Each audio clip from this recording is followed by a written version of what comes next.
Hey guys, it is Sophie from GAINSBYBRAINS and thank you so much for deciding to click on this video. I just really appreciate you taking some time out of your day to watch this video and I really hope that you will enjoy it.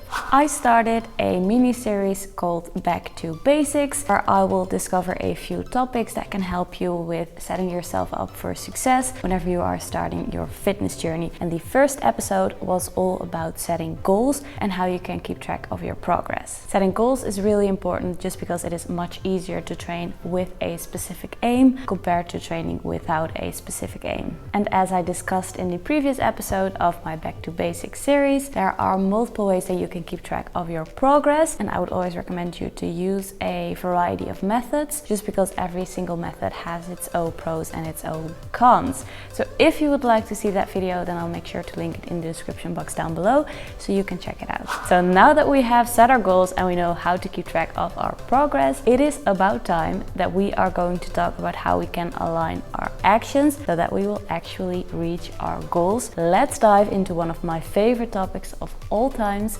Let's talk about nutrition. After doing some research about nutrition, you will quickly find that there are so many different diets and different eating patterns out there. We have a vertical diet, a keto diet, a plant-based diet, we have if it fits your macros, we have intermittent fasting, and those are just a few examples of all the different diets and eating patterns that are out there. But what is what? So with this episode of the Back to Basics series, I just wanted to talk a little bit about the most popular or the most common different diets and eating patterns that are out there, so you have a basic understanding of what the different diets or eating patterns are, what they consist of, and whether they might be something for you. Let's start with if it fits your macros, or IIFYM, if I say that correctly, and this is a flexible way of dieting. You are allowed to consume all foods as long as they fit into your macros. With if it fits your macros, you are setting up specific macro targets. Your macros are your proteins, fats, and your carbohydrates, and you need to make sure that you reach those targets on a daily basis. This means that you need to track your food intake and that you need to adjust your portion sizes so that they actually will help you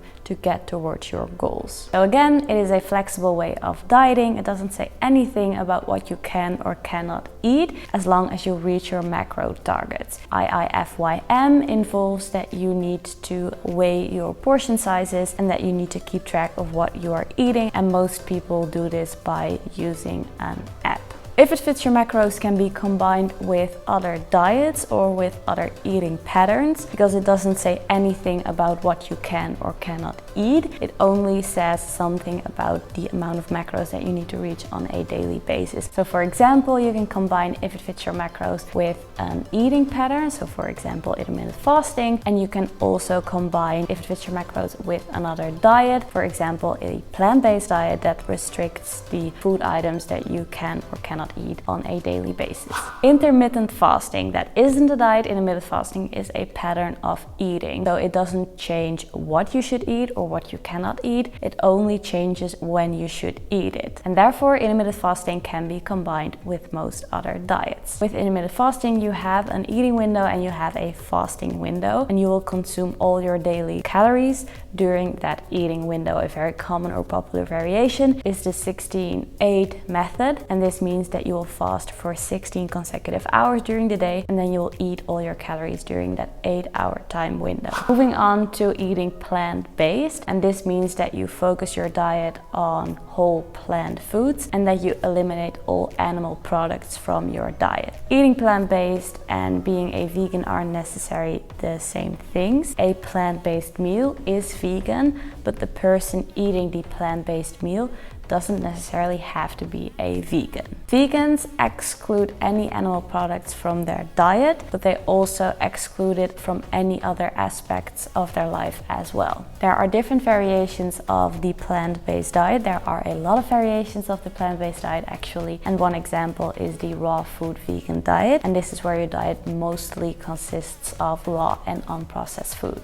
The keto diet is where you minimize your carbohydrate intake and you increase your fat intake so that your body will use fat as its main source of energy. Whenever you are eating a higher carb diet, your body uses glucose as its main form of energy.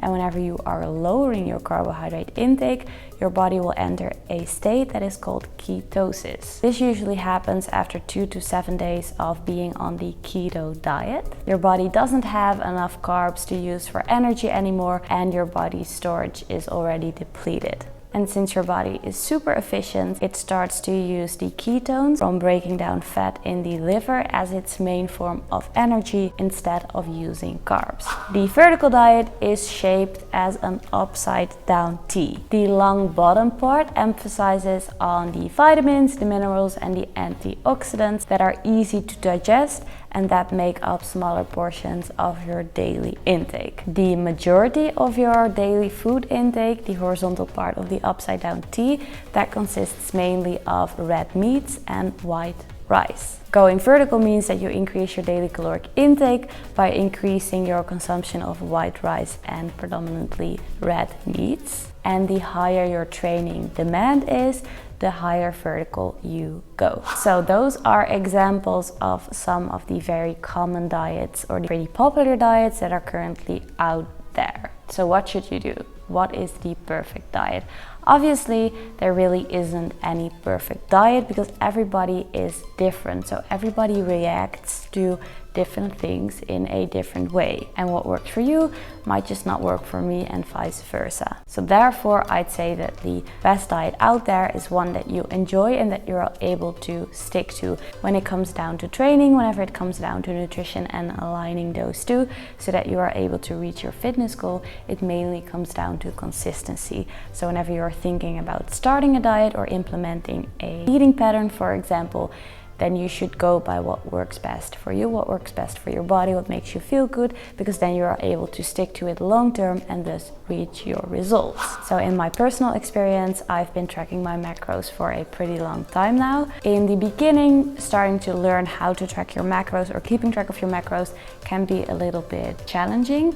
The learning curve is a bit steep, but once you get the hang of things, it can become quite intuitively, especially whenever I'm not dieting down, then I can estimate pretty well what's in the different portion sizes or what's in the different food items and what will help me with getting towards my fitness goals. I've also been intermittent fasting, especially whenever I am dieting, just because it really helps me with my hunger feelings, because whenever you are dieting, you are eating in a caloric deficit, so you consume less calories on a daily basis than your body needs to maintain its current state, which is why you will lose weight, but then you can also experience increased hunger feelings.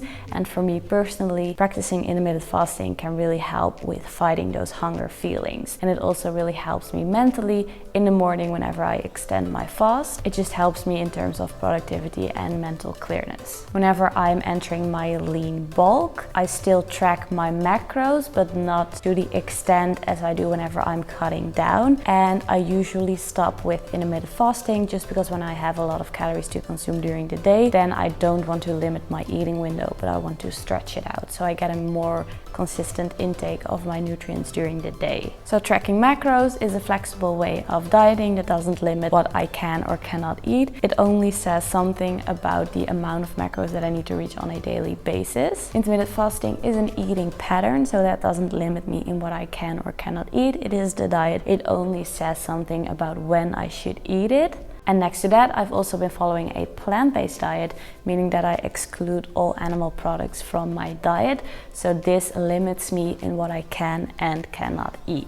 So that shows you that you can have a combination of different diets, different eating patterns, and you just have to go by whatever works best for you. And I just really like those three.